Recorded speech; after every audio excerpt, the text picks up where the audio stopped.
você tem uma escola super conceituada, em que você tem um clima harmonioso, e metros dali você tem uma outra escola em que você não consegue um mínimo de organização.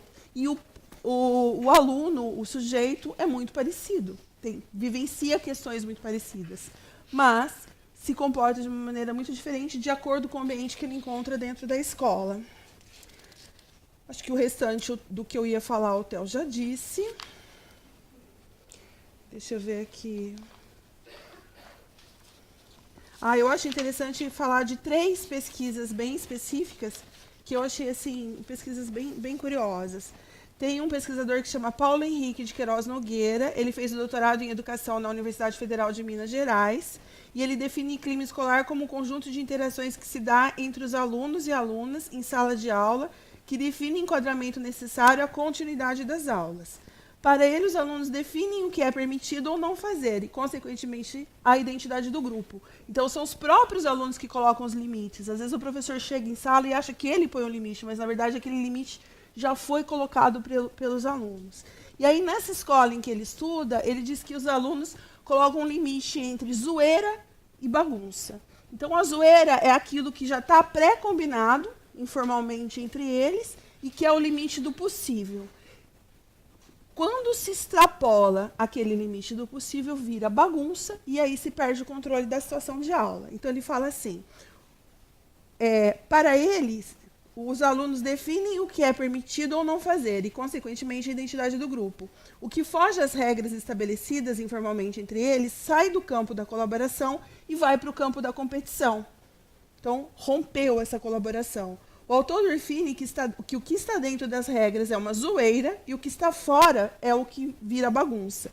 O clima se rompe quando o limite entre a zoeira e é quebrado e surge a bagunça. Então, por exemplo, uma situação de bullying está surgindo uma bagunça, já não é mais uma zoeira.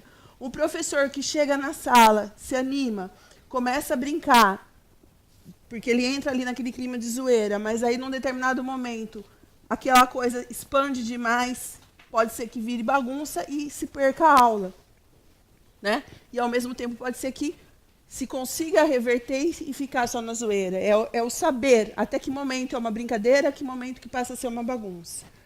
Uma outra pesquisadora, Maria Cristina da Silva Galvão, que fez um doutorado em Educação na PUC do Rio de Janeiro, ela pesquisou um colégio muito tradicional, que agora, na verdade, virou uma rede de ensino, começou com um colégio, virou uma rede de ensino, que é o Dom Pedro II, no Rio de Janeiro, e ela associa a definição de clima escolar à identidade escolar e afirma que, para estabelecer uma única definição para o conceito, é uma tarefa árdua, pois se trata do resultado de um conjunto de variáveis.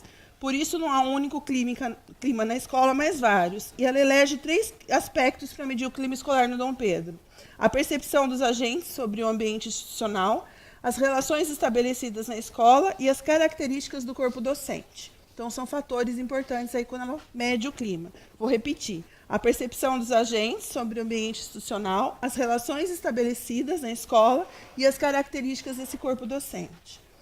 E tem a Kátia Liliane Canguçu, que fez doutorado em Educação também na Universidade Federal de Minas Gerais, que estuda a relação entre o clima escolar e o desempenho cognitivo dos alunos. Sua tese examina várias pesquisas que investigam o impacto do clima escolar na aprendizagem dos alunos e verifica o caráter polissêmico desse conceito, por incluir elementos de diversas naturezas, ora relativas ao ambiente físico, ora à qualidade das relações interpessoais no espaço escolar. Mais comumente, os aspectos objetivos, condições materiais, formação de professores e infraestrutura, entre outros. E os aspectos subjetivos, relações interpessoais, sentimentos e percepções.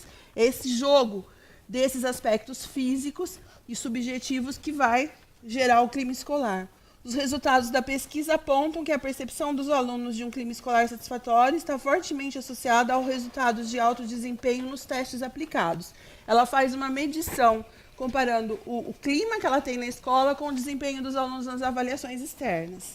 E aí ela diz que se o clima é bom, se você consegue estabelecer um ambiente propício à aprendizagem, naturalmente também os resultados vão ser melhores do que nas escolas em que você não consegue ter esse ambiente para aprendizagem.